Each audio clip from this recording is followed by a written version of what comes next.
Commission-free trading is the norm, but true value is more than a price tag. It's a team of traders to answer any question, a personalized education, and thinkorswim's charting capabilities. Value is becoming smarter with every trade. TDAmeritrade, where smart investors get smarter. Leaders like to say, "You can tell me anything." But what if someone needs to tell you that you're wrong? The basic human challenge is this. It's very hard to learn when you already know. If I could keep reminding myself that I don't know, then I open myself up to learning. If you want people to commit heart and soul to working in your organization, you better be listening to them.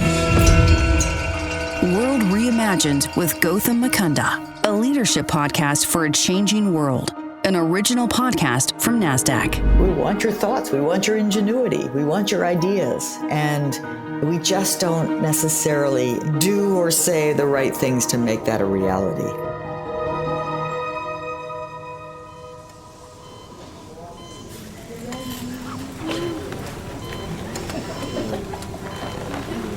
Even before the patient started counting backwards from 10, every single person in this room knew that they had a critical job to do. The interventional radiologist is here to monitor blood flow, making sure the stent in the patient's heart is placed correctly. The nurse anesthetist is making sure the vital signs stay exactly where they're supposed to be. The scrub technicians are assisting with supplies and ensuring everything stays orderly, and the resident is there to observe so that one day they too can take part in this life-saving procedure. Scalpel. And then, of course, there's the surgeon. It's her job to make sure everything goes as planned.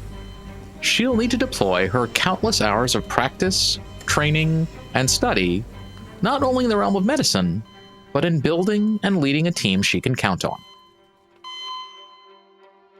To save this patient's life, she has to rely on her team to be quick, competent, and to have her back no matter what. But can her team count on her to do the same? Because the ultimate success of this procedure might not depend as much on her expertise as on something else altogether. It wasn't how experienced or how expert or how respected or well-published, etc. the surgeon was.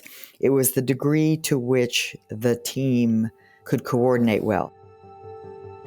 In the early 2000s, Amy Edmondson, the Novartis professor of leadership and management at the Harvard Business School, was researching surgical teams when she made a significant discovery. The teams that performed the best were the ones that communicated the best. Her groundbreaking research on teams has been cited in business classes, textbooks, and a handful of podcasts, and centers around helping teams to coordinate better, both among themselves and, crucially, with their leader. Now, this was a particular kind of surgery. It was a minimally invasive procedure for cardiac surgery, which meant that the team was more interdependent than they would be in the routine cardiac surgery procedure. And their ability to learn fast, brand new innovation, was very much dependent on two things. One, the degree to which they kept the same team together for a handful of procedures, and two, the degree to which they could all speak up, quickly and openly with observations that might or might not be relevant, but they just had to feel comfortable jumping in and saying them. So, I think for most of us, for the popular image of surgery, the superhero surgeon, as it were, who maybe is often not the most humble person on the planet, this is sort of profoundly counterintuitive. So I guess I would take this in two ways. One is, to people who aren't familiar with that sort of team dynamic, why is this so much more important than the individual surgeon? Well, let me be honest here. The surgeon is still doing the highly specialized, very challenging, important work of the surgical repair. And the surgeon is utterly dependent in this minimally invasive procedure for others to speak up about data, I guess is the best way to put it. Right? So if the pressures drop a little bit, they need to be saying something quickly. If the interior clamp that's keeping the blood supply held back moves at all, they need to speak up quickly. Now that would seem sort of self-evident. Of course you'd speak up. But for the reasons you just said, it actually isn't that easy. Right? It's the surgeon as God, right? The surgeon as, top down guy who yells, and all those mental models which come from a place of experience and fact make it hard for people to just feel that comfortable. Now, in this study, not all the teams kept going with the innovation, right? Some of them gave up early on. It's too different. It's too hard. It doesn't work. It didn't work for their kinds of norms that you just described. So it was only the teams that really could change their norms to insist on voice from anyone in the room and in the team that would allow, you could call it the ancillary tasks around the surgical repair. Those were quite interdependent. It's important to say the surgical repair itself is just that. It's done by generally by a single person doing that very specialized work. So the way I think of it is that you cannot do without the highly skilled surgeon, but you can't do without the rest of the team either. Exactly. The experience of the surgeon is critical to the success of the procedure, of course. The surprising thing is that the experience of the team, and critically, that team's willingness to use their experience to speak up when they need to, are just as important. Amy's research shows that this holds true across many different fields, and that the more complex the task at hand is, the more ultimate success rests on the team's ability to communicate effectively, and, when necessary, to voice their objections. This discovery has perhaps been best implemented in the world of aviation, with one very interesting side effect. It's somewhat like flying an airplane, right? You want a very skilled pilot. You also want everyone else in the cockpit and the rest of the flight crew to be willing to speak up if they see the pilot doing something wrong, or if they see a signal of some risk that got missed, which, because the pilot is a fallible human being like all the rest of us, can and does happen all the time. In fact, some of the early research in aviation safety found that when the senior pilot was at the helm, the crashes that happened were more likely to have been when the senior pilot was at the helm than when the junior pilot was at the helm. You say, wait a minute, that doesn't make sense, right? The senior pilot's a better pilot, more flight hours, more experience. But you can easily see where I'm going. When the senior pilot was at the helm, the junior pilot just couldn't speak up. Whereas vice versa, the senior pilot had no trouble telling the junior pilot, hey, you just missed something. So once they realized that, and that was, back in the 70s, they took great care to retrain pilots in what's called cockpit resource management or crew resource management, where speaking up became a huge emphasis in the training. So aviation and its sort of willingness to integrate these findings into its practices is, I would think, not just a success story, but maybe the success story. Yes. Flying in an airplane is, I think I once did the math to work out, per distance traveled, it's actually safer than walking. We all know it's safer than driving, right? I mean, we've heard that statistic, which is at least initially surprising, but safer than walking, that's brilliant. Right. So I think aviation has sort of onboarded this about as well as we could ask any institution to do so. Most others probably haven't. So Right. How did you, for example, find the medical establishment? How receptive were they to this finding? And then the second half is, what can we do to help institutions incorporate this in the same way that the FAA has? Well, when you say the medical establishment, what comes to mind that almost implies a rigidity and a lack of willingness to change.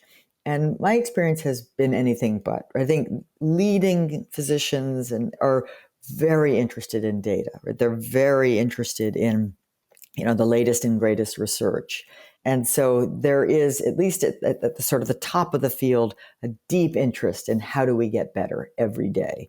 And as you can imagine, sort of the ordinary rank and file can easily get attached to the idea that I'm right and I'm knowledgeable and do my thing and sort of leave me alone. So I think there is a challenge here. And where aviation gets an advantage is the stakes are so high. Now you might say, well, wait, the stakes are high in medicine too. They are, but usually one at a time. Right? There's one patient at a time. And in commercial air travel, we understand that there are, 200 souls on board. And the devastation that is experienced when there is one of those very, very rare crashes is tremendously motivating and an awful lot of work went into and still goes into sort of understanding what happened and making whatever changes one can.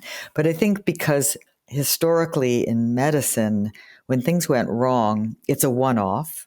It's often the people involved can either think it was their fault or think it wasn't their fault, right? They can think, oh, this patient just couldn't be saved, or they can think it's their fault and just feel so deeply ashamed and guilty that they kind of bury it. So for all of these sort of basic reasons, there wasn't the same pressure felt on a kind of day-to-day basis that we got to fix this thing. But by the 90s, there started being a great deal more awareness, a great deal more research on the fact that patient safety wasn't what it could be. And then I think medicine really did try to take a page out of the aviation playbook and say, let's understand this, let's train people better. And I think they have done a tremendous job of driving fear out of medicine, or driving interpersonal fear. It's okay to be afraid, right? It's okay to be afraid of getting it wrong. It's okay to be afraid that your skills might not be up to the task, because that leads you to ask for help, or that leads you to speak up. But it's not okay to be afraid of the surgeon or to be afraid of the attending physician. Mr. President. John F. Kennedy once said, "Success has 1,000 fathers, while failure is an orphan." And he said it after perhaps the single most disastrous moment of his political career.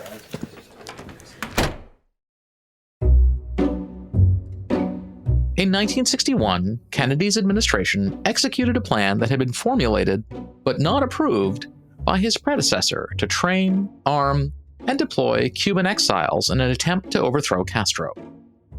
The Bay of Pigs invasion, as it came to be known, was a fiasco. So much so that JFK accepted complete responsibility for the very high-profile black eye on his newly minted presidency. The political scientist Irving Janis investigated why the administration made such a disastrous misjudgment and dubbed the culprit groupthink. Kennedy's team on the National Security Council felt tacit pressure to agree with one another rather than dissent.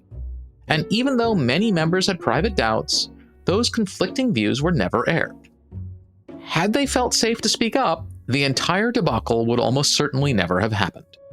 But Kennedy learned from that experience and made sure that it didn't happen again. Because of that, his same national security team performed masterfully during the Cuban Missile Crisis, averting a nuclear exchange and defusing the single most dangerous moment of the Cold War. Every leader at some point in their career is going to need to hear people who disagree with them. And if they want to react correctly, it's critical that they get the complete picture, warts and all. Perhaps the single most important finding from Amy's research is that leaders only get this kind of information, and teams only function at their best when they have what she calls psychological safety. Psychological safety is a sense of permission for candor.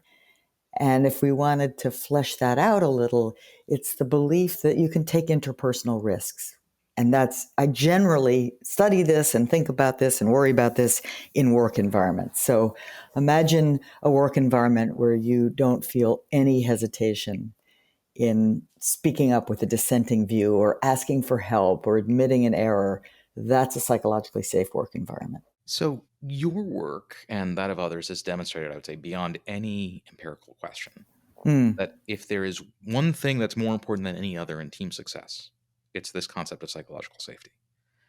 So if we know it, why do so many teams lack it, and why is it so hard to create teams that have it? Well, it actually is a very good question, but I think there's also a very good answer. And part of the answer is that psychological safety isn't a lever. It isn't something you can say, oh, now that we read the research and know that we need it, we'll just implement it and good to go.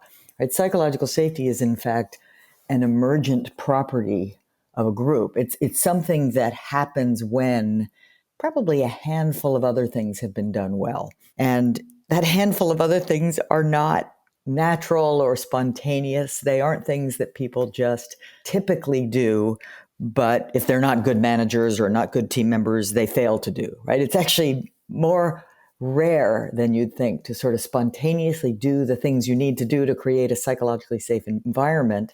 And maybe another way to talk about this is you're trying to create a learning environment, right? You're trying to create an environment where people are able and aware to keep learning, right? That's just recognized as essential. And because I think we're very much in a culture of knowing rather than a culture of learning, we fail to do that little handful of things very often.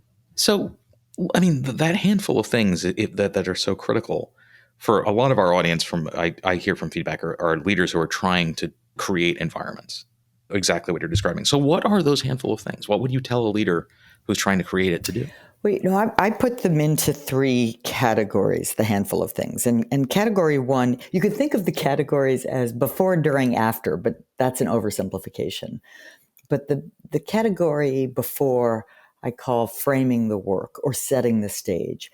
And that is just the routine utterance of things that remind us that we're fallible and vulnerable and confronted by uncertainty or novelty. And so it's just those little reminders that the nature of the work we do requires us to speak up, requires us to kind of get over ourselves and be more interested in the work and the goal and feel excited about it and less worried about sort of how we look, if you will. And, I interviewed a pilot recently who's also an expert in aviation safety. His name is Ben Berman. And he told me this wonderful anecdote. It's actually a routine that he has, and it's a brilliant example of what I'm talking about. His routine, every time he's about to launch a new cockpit team, which is daily if you're a working pilot, because you rarely fly with the same person twice. He always starts out by saying, introduces himself, and then he says, "I've never flown a perfect flight, and I'm not going to do it today either." Right? And why is he saying that? Right? That seems a strange way for a very expert, very, thoughtful, educated person to start the flight. But he's saying, you have an invitation to speak up. I need you. Right? So that's just a beautiful example of what I call framing the work. He's reminding them this isn't routine work. This isn't just plug and play. This is work where an awful lot of it might look quite routine, and anything can happen, and the stakes are high. Right? So there's just this non-normal, non-typical behavior that he engages in because he's an expert in aviation safety and understands that this is necessary to draw people in. That sounds like that's that critical component of team launch. And it reminds me of something when I work with CEOs and coaches and things like that. The ones who I feel are the ones in most trouble, I often end up saying to them, do you want to feel right or be right? Right. I like to say that the basic human challenge is this. It's very hard to learn when you already know. And we are wired to have that feeling of knowing, right? I look around, even right now, I look around and I have the experience of knowing. I have the experience of seeing reality, as if I had direct access to truth itself rather than a biased view of everything filtered through my expertise, my background, my experiences, right? So if I could keep reminding myself that I don't know, then I open myself up to learning. Why is that so hard? Well, I do think it's partly biology. I think it's partly our wiring. And I think it's also very much influenced by our culture, and a culture that privileges being right and knowing and expertise, above curiosity and learning and wondering. And we get trained by late elementary school to feel that the valuable people, the smart kids are the ones who get everything right. And then you don't want to stand out for getting something wrong. And this just becomes part of our programming that I think reinforces some of the biology. Again, that biology that gives us that sense of seeing reality itself. This is World Reimagined with Gautam Mukunda.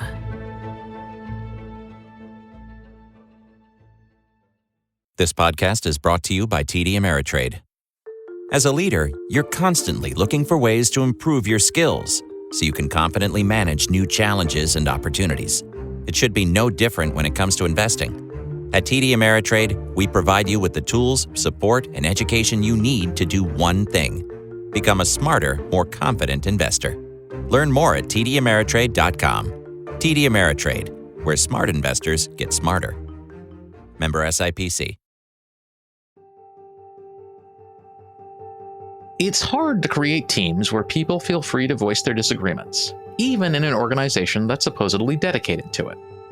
When I joined McKinsey & Company 20 years ago, it was famous for its cultivation of intellectual independence. This was founded on a message given to every single new hire their first day on the job, that you have an obligation to dissent. Not a right to dissent, an obligation. In other words, if you disagreed with the group consensus and didn't speak up, you had failed at your job.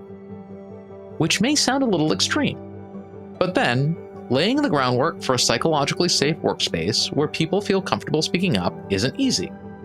And sometimes requiring them to do so is what it takes. But creating a safe space for your team to tell you that you're wrong, or even simply that you're human, is only one piece of the puzzle. Once you've created that environment, you also have to inhabit it. So step one is sort of setting that stage. Step two is overtly inviting engagement, overtly inviting voice. And a simple example of that is ask good questions. You're doing that right now, right? You ask me a question. It's a good question, right? It's a question that it feels that I need to think and answer it well if I can. But by asking a question, you make it awkward not to speak, right? If someone asks you a direct question, try sitting there quietly. It's pretty hard. And you also demonstrate that you care, that you're interested in what someone else is thinking or seeing. So it's, I feel embarrassed even saying this, right? I've been doing research for 30 years and I'm telling you, ask a question. Yes, right? Ask a question. It's a sort of direct lowering of the threshold for speaking up. You just make it easy. There's other ways to invite engagement. If you're in a team, if you're leading a team, do rounds. Go around where we have a particular issue on the table. Let's all say what we know about it, what we don't know, what we're thinking about. Let's just make sure every voice is heard, for example. I'm not saying you have to do that every time. I'm saying that's another device for explicitly seeking voice. So you've done this, you've asked your questions, you've heard people back. How do you counsel a leader when they hear something that they don't agree with, that they didn't want to hear? I think there's two, magic ingredients that answer that question. Your natural human response might be frustration or emotionality of some kind. And I think leaders have to train themselves to have what I'll call a productive response. And the two simple ingredients are appreciative and forward-looking. And appreciative means, thanks for bringing that to my attention. Or, thanks for that clear line of sight. I'm so glad you told me, right? Just those little moments that say appreciation. And forward-looking is, what ideas do you have? Where do we go from here? How can I help, right? Anything that says what really matters is where we go next, rather than your, I think, mostly spontaneous reaction, which would be, how the heck did that happen? Or who did it? Or, et cetera. Important later on, perhaps, to look backwards and say, how did that failure occur so that we can prevent it from happening again? But the initial response, I believe, needs to be appreciative and forward-looking, mainly because you care about the future. You care about making sure people come to you and each other again with the bad news, the dissenting view. It's so natural not to do that, right? To sort of, I'll wait and see. Maybe I'm wrong. Maybe I'll just fix it and never have to talk about it. If I wait, it'll get better. Right. If I wait, it'll get better. We of course know that doesn't really work. And time matters, right? Time is money, the old saying goes. But most problems don't get better with age. And step 3. So that's it. I mean, step 3 is the productive response. Okay. See, it's the after, the before, during, after. But I think you have to practice the pause, right? Because again, your natural response won't be productive usually. So practice at least that deep breath, right? Where you stop to think, how might I want someone to respond to me were I in their shoes? Performing a procedure like this requires keeping a watchful eye on any number of things: the patient's heart rate, internal temperature, the ongoing X-ray tracking blood flow. But the surgeon, of course, needs to be laser focused on the actual operation itself. To be a successful doctor, she needs everyone else in the room to look after all the other details. But to be a successful leader, she needs to empower them to think for themselves, and then speak up when the moment calls for it. There are, assembled in this operating theater, tens of thousands of hours of combined medical expertise. And a great leader will find a way to make good use of every last minute. Henry Ford is supposed to have said, I want them to leave their brains at the door. I don't think he really said that, but we know the idea. And I guess, of course, the idea there was the work is utterly standardized. We don't want you thinking, we want you doing. Nobody would say that today. Nobody in any industry would say that today. We now know, and I think believe in a very deep way, that we want your brains, right? We want your thoughts. We want your ingenuity. We want your ideas. And we just don't necessarily, do or say the right things to make that a reality. So it's interesting. I once taught a class about the self-managed teams of the GE turbine plant in Massachusetts. And what I will never, ever forget is one of the shop floor workers who had just retired turning to his former supervisor and saying, you paid for my hands for 35 years. You could have had my brain for free and you never asked for it. Wow. Yeah. So I guess it wasn't a very successful self-managed. Well, I think they were just starting the transition. Okay. I see. And that would be part of the reason why. Yeah. That sort of that recognition, right? Because people closest to the tasks are going to have the best ideas for how to improve them. So today we sort of see these, the tightest labor market, and any of us can remember things like that. As the balance of power shifts towards workers away from employers for however long that shift lasts, how is this going to play out with these sorts of factors? That's a great question. I do think that there's an important role for psychologically safe learning environment in wrestling with the future of work, future of the workforce issues. And whether we have a talent shortage or not, right, depending on which year you're in, you still want very much to get the most out of the talent you have, right? It's this illogical thing of sort of working incredibly hard to hire the best people and then not listening to them or not creating the conditions where they can do their best work and do their best work with each other. But I suspect the best way to think about this right now is if you want people to commit, heart and soul to working in your organization, you better be listening to them and listening to their ideas about the substance of the work, but also listening to their concerns about the work environment or the organization. They can be your best asset, right? They can be the people who help you make the value proposition for them the best that it can be. And I think many times employers are reluctant to do that because they just imagine somehow that that'll just be, I want more money and less time. And I don't think that has to be the case. I think people want to be a part of something that matters. They want to be used well for their skills to accomplish shared aims that they believe in.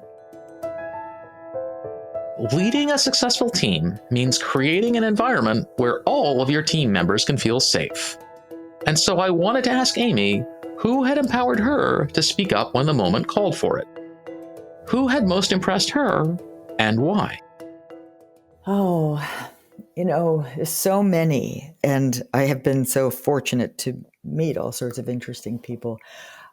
I could give you 5 different responses and they'd all be legitimate. But maybe the best one for today is Chris Argyris. Because a number of people really changed my life and changed my thinking. Buckminster Fuller was one of them.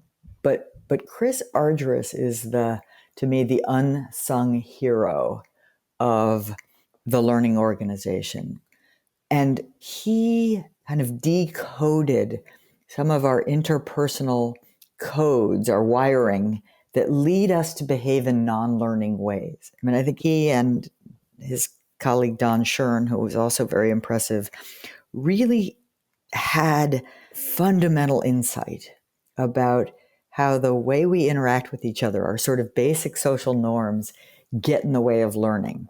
And he spent his entire career trying to help us overcome that. And his insights, I think, were very profound. His faith in our ability to overcome them through rational, hard work, I think, was misplaced. In fact, I think I think companies and leaders have to do more to create the environments where people can relax their guard and then overcome some of this programming. But Chris also, I think his work was quite profound. And then he changed me and my work, my life really, by saying to me, when I handed him my dissertation proposal, he read it, he got it right back to me. He said, "This is a very competent proposal." And then he said, "I don't see Amy in it," which blew me away, because until that moment, and I was maybe fourth year PhD student, until that moment, I didn't really fully understand that Amy was allowed in it, right? That there was, in a sense, that my voice and who I really am, what I really cared about, was welcome here, right? It was like I was leaving that at the door and saying, okay, how can I be a good scholar? Can I learn the rules? Can I learn the methods? Can I write some of those arcane papers that seem to be necessary around here? And in that moment, I thought, I didn't realize he saw me, let alone that I was invited to be myself in this field. Wow. I have to wonder how many of your students have benefited from that. I hope one or two.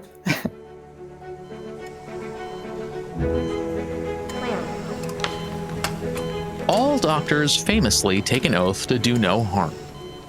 It's their job to keep their patients healthy, protected, and safe. But in order to do that, they need to make sure that their team feels safe as well. Safe to speak up when they see something dangerous. Safe to criticize a decision they disagree with. And safe that they'll be listened to respectfully whenever they do. Because our stereotypical image of the successful leader, the decisive, commanding figure who makes tough calls, who sticks to his guns, and who never, ever needs advice, it's profoundly wrong. Instead, it's the leader who listens, who makes sure everyone gets a chance to speak, who empowers their team to show up every day, ready to make a difference. In this surgeon's case, that means protecting patients, often, quite literally, saving their lives.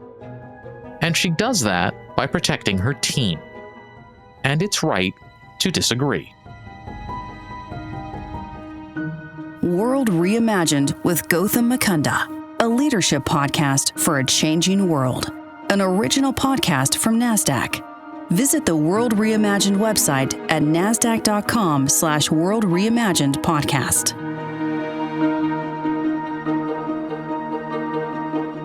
Gautam Mukunda does not speak on behalf of Rose Park Advisors, LLC, or any of its affiliates, and is not soliciting investments or providing investment advice.